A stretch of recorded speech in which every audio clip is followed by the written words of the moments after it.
Put some music in the food for me. Give me some reggae, reggae sauce.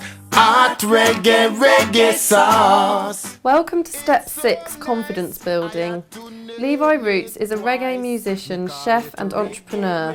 He was awarded with a MOBO Award in 1998 and was a friend of Bob Marley when he lived in the UK and performed Happy Birthday, Mr. President for Nelson Mandela in 1992.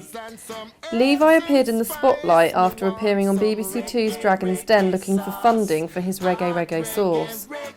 After taking the sauce to a food trade show, he was spotted by a BBC producer who approached him to appear on Dragon's Den, where he went on to ask for an investment of £50,000 in exchange for 20% of his company.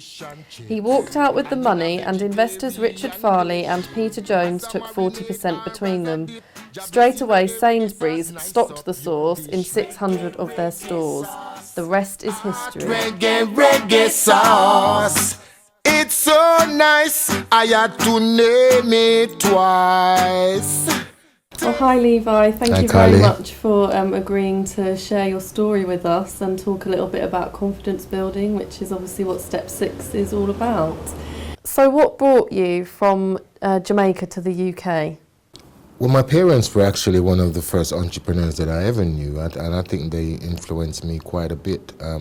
It was at the time, when a lot of Caribbean people in the sort of 50s and 60s were, sort of leaving the Caribbean, going to America and to the UK, and part of that was to try and educate their children. And to first to get a job and buy a house and then start and send for their kids. In my instance, it was 6 of us that was left with the grandmother, as it always was then. And eventually my time came to be sent for, and I got here in the UK when I was at the age of 12. And struggled a little bit because I didn't really know my mum and dad because they left me when I was quite young. I was probably about 5 or 6 when they actually left. So it took 5 to 6 years for my turn to arrive to come to the UK. But it was about discovery, discovering my parents again, and plus discovering a whole new country. When I was brought over here, and I miss my grandmother, greatly, because I don't think she ever thought that she would ever see me again, because she unfortunately died 3 years after I got here.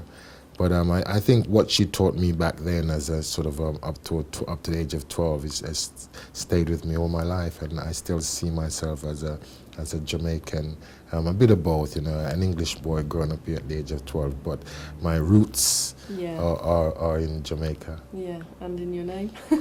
Yeah, and in my name too. That's something I always said, that you are who your name was, and as many people know that my name was Keith, but don't call me that. But it was when I discovered myself, and through my way of life as a Rastaman, I started to listen to Bob Marley's music, and he influenced me, and I really got to find out that I wasn't actually a Keith. I found that I was a Levite through the Rastafarian teaching, and I really found myself once I changed my name from Keith into Levi. So you're obviously an entrepreneur now, you work for yourself, but have you ever worked for anyone else before? Yeah, absolutely. Worked a lot, actually, throughout my life. That's one thing that my friends tell me now that they always admire me for when we were younger. And, even though I followed the sound system and I was a singer and a musician ever since I left school. But, those career, you didn't really make it big time. So in between that, you always had to ended up, getting a job here and a job there. Yeah. And I always excelled at whatever I put my mind to. I always try to focus as much as I can. A couple of weird jobs that I did. I did a financial advisor. Oh, really? I did that. I was an engineer for 3 or 4 years at one point. I was a driver throughout my life. So, I had various jobs, but always wanting to have something of my own. That was my desire. But I thought it would have been in music. I thought music would have been, what's going to make my life. I didn't see me doing anything else really than music, something that I really loved, that I was passionate about. I never got bored of music. So hence now it's still the same with with the business, it's still a bit of music entwined with food.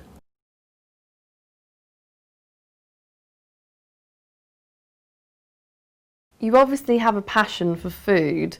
Can finding what your passion is increase your self-confidence? Absolutely. You know, I grew up wanted to do the two things that I was passionate about, which was music and food. I think when I walked into the den, you know, the dragons or the investors saw that this was going to be about the man himself. And, you know, as great as the sauce was, but it was about who I was as a person. I never wanted to separate the two. If I'm ever indoors and I have 5 minutes and I'm cooking, you know, it could last for 5 hours. And if I pick the guitar up and I tell you I'll be 10 minutes, it could be 2 hours and 10 minutes. And these are the two things that I'm passionate about, and I wanted to put those together to be able to make one big passion, you know, of who I was as Levi Roots. Where does the Reggae Reggae Sauce recipe come from? Did you invent it? Well, it was a bit of both. You know, I gotta say, some people would think that it's a Jamaican product or it's a British product, but it's two. My grandmother's experience is actually in there, because what I wanted to do when I started out at the carnival, the Notting Hill Carnival is the first place I actually started to cook, was to recapture the flavors of my childhood, the stuff that I remember that my grandmother used to cook for me, and that flavor of a relish, that a really delicious relish she used to do. And at the carnival, I found that people love hot food, but different people came to the carnival that perhaps wanted flavors as well. But what they usually get back in those days was just really hot sauce, you know, with no flavors at all on it, and it's just like really hot, burn off your mouth. And I wanted to have something that could still have the heat, but, you know, actually gives you a flavor as well. So I actually sort of tweaked my grandmother's recipe to sort of to turn it into something that was more of a table sauce, a table jerk barbecue sauce. And that's how Reggae Reggae Sauce was created. So it's a bit Jamaican, but it's a journey from Clarendon, which I came from, through Notting Hill Carnival and via Dragon's Den.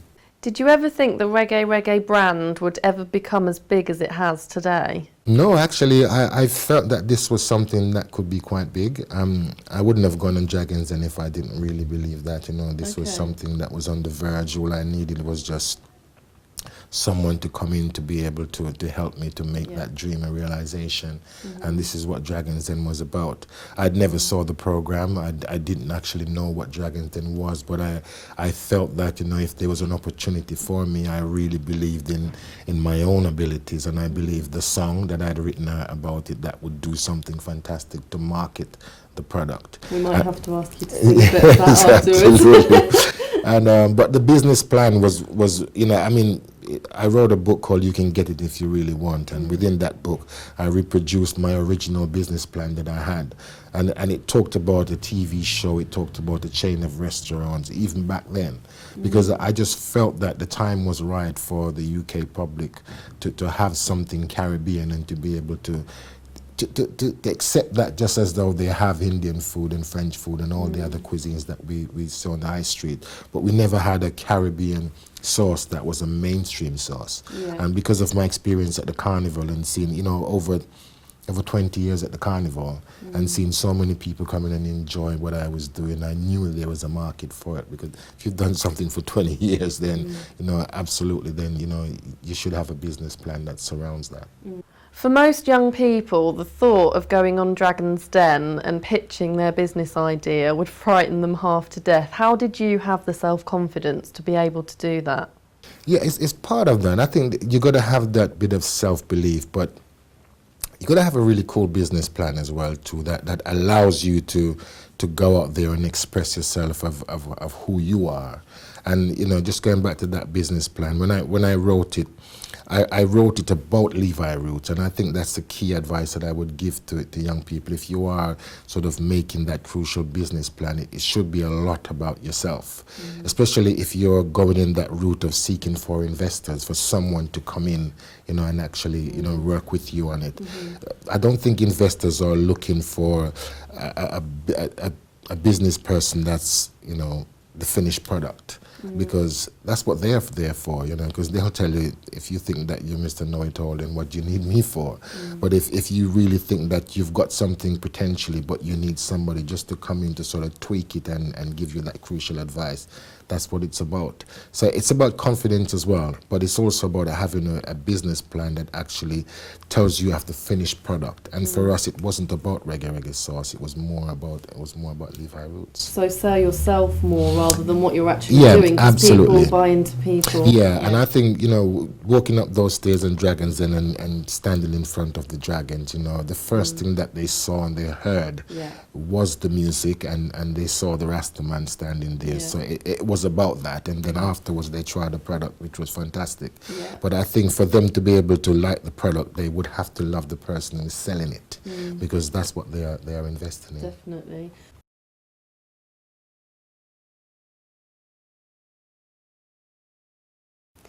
Most people scramble around to get on Dragon's Den and they really want to go on there, but you've never even heard of the show when you were asked. A BBC producer spotted you. Just tell us a little bit about that unique story. Well, the first thing I did was actually I had a job working, and I did one of these TV things of, you know, taking off my jacket and going into the office and saying to the manager, you know, I'm out of here. I'm going to do my stuff, because I felt my time had come to actually do the business now. And I found my first mentor. Her name was Nadia Jones. I found her through the job centre. And I went to get that £1,000 loan that they offered. It was a company called Greater London Enterprise. I think it was set up by the mayor at the time. And it offered you £1,000, but in order to get that £1,000, you had to get a mentor as well that went with it, just to show you how to use that money, you know, that initial £1,000 loan. And she was the one that said to me that, you know, get yourself out there. She encouraged me that don't sell what's in the bottle, sell the person who's actually selling the bottle of sauce. And she said to me, get yourself out there and, you know, and be in front of as much people as you can, but don't do local people, you know, because if you are looking for a mainstream brand, you need to get outside of your comfort zone. And she used to send me to these exhibitions, you know, that was so away from my comfort zone that I actually enjoyed it, you know, being with the guitar and being in a nice quiet place in somewhere in Shropshire, and I've got a ghetto blaster blasting away with my guitar, and people always gathered around because it was a bit different. And at one stage I went to a place called the Royal Food Market, and the Dragons Den was there. The producers were there looking for potential you know, people to be on the show. And they saw me singing the song with the guitar. I had a crowd around me, you know, doing, you know, singing this song and trying the sauce, and they approached me to be on the show, and there was my moment, you know, arrived then for me to do everything that I had promised myself. And you know, I was chasing the lady away, telling her, sorry, I'm not interested. And I remember the moment, because I thought it was I'm a celebrity, get me out of here. I thought it was that kind of a show where it, you know, they'd be asking me to be trying, you know, things to eat, worms and stuff. Because I never watched Dragons Den, but I did watch I'm a Celebrity, get me out of here. And when she kept asking me, I was saying, sorry, I'm not interested, because I thought it was that kind of show.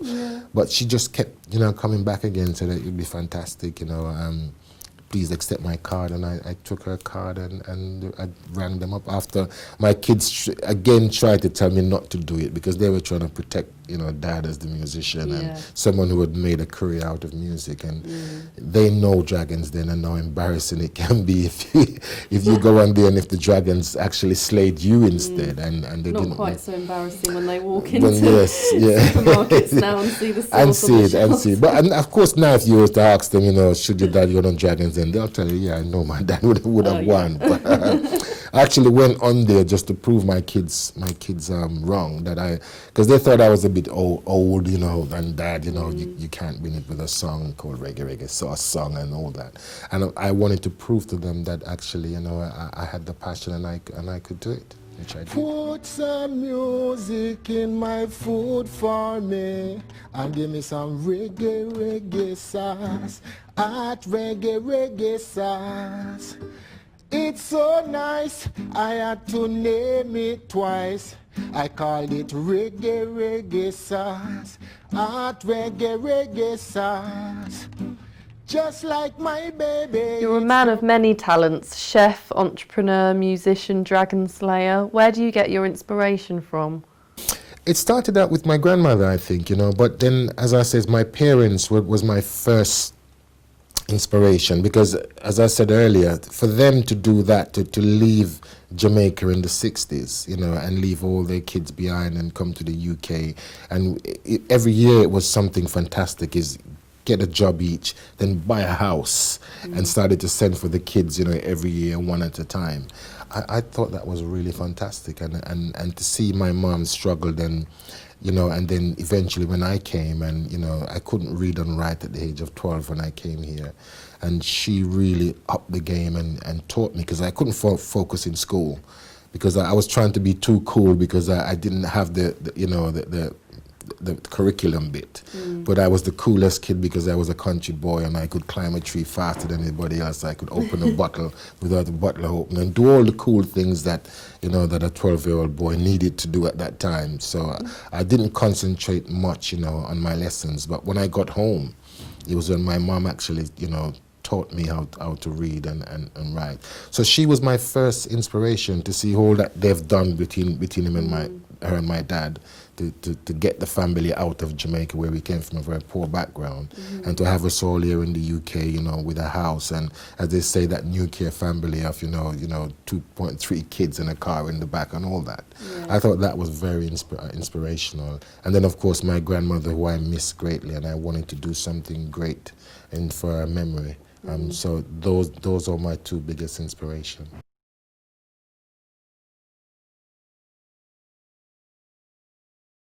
Well, what was the first exciting thing you bought with your Reggae Reggae page? Oh, I love clothes. I love clothes, and one of the first things that I did was actually visit Savile Row.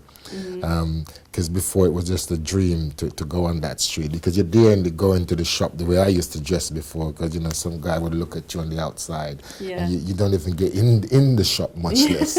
So I remember going to Oswald Boateng's store on Savile Row, and just after Dragons Den, and going in and having a couple of suits made and walked out, and now I think I'm known by every store in Savile Row now.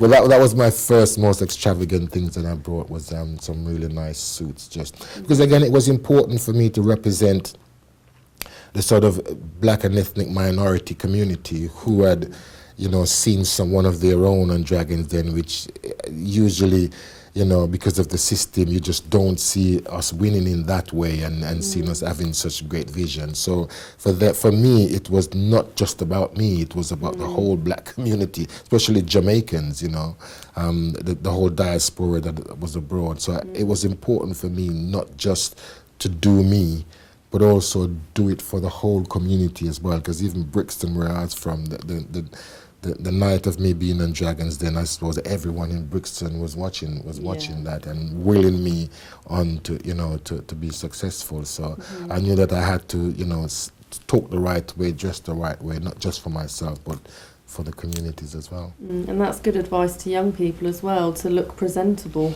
Absolutely. Again, because people are invested in you, and they feel a part of what your brand is, because they're going in and they're buying my sauces for £1.50 or for whatever it is, and they feel a part of it. So I think you have a responsibility for them as well.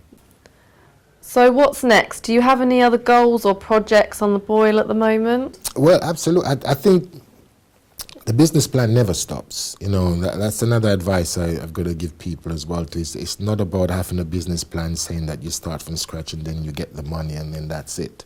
I think business is always moving and always growing. My first 5-year plan really was to be the most well-known brand in the United Kingdom, of a Caribbean brand. I think we've done that. Definitely. And now the next business plan now is about enhancing the brand abroad, because we're still largely only available here in the UK. Even though we do get emails from places like Afghanistan and China and all the places What about Jamaica? And Jamaica as well. I've just opened my own store in Jamaica. Oh, wow.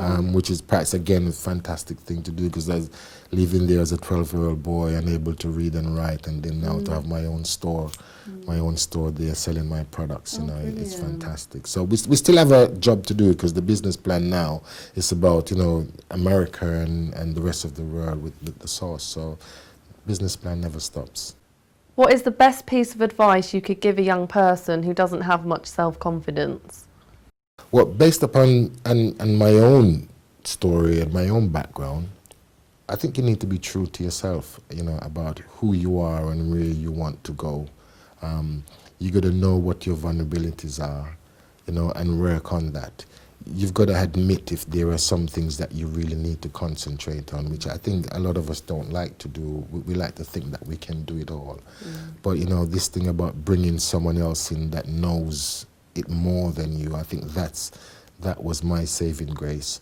Because my first mentor, I mentioned her, Nadia, I think I really put my trust in her, because she had been there and done it in business. And I didn't used to like to listen before, because, you know, being in the music business and having other people to do things for you. But in the first time when I met her, she was the first one that I actually had to believe everything that she says and put my trust in her. And that was then, but now it's about Peter. You know, it's about Peter Jones. He's my mentor, you know, at this point. And I think it's the best when you can have somebody who's been there and done it, and you rely greatly upon that person. So it's to having the confidence, but yeah, to admit that you perhaps need somebody else in there to kind of guide you and show you way. And I can never speak highly enough of mentorship and how, you know, that's something should be, you know, one of the tools that you need to take yourself or your business forward. So the advice would be to work on your weaknesses and don't ignore them. Yeah, and admit your weaknesses. Yeah, admit your weaknesses. And once you do that, you know you'll have to find somebody else to kind of to G you up and give you that factor to be able to do it. And if you can't, then they'll be able to point you in a direction where you can get it done. I think that's really good advice. Okay. All right, thank you very much for all your advice, Levi, and it was fantastic to meet you. Cool. Food for me. Give me some reggae, reggae sauce. Hot reggae, reggae sauce. It's so nice, I had to name it twice. Me call it reggae.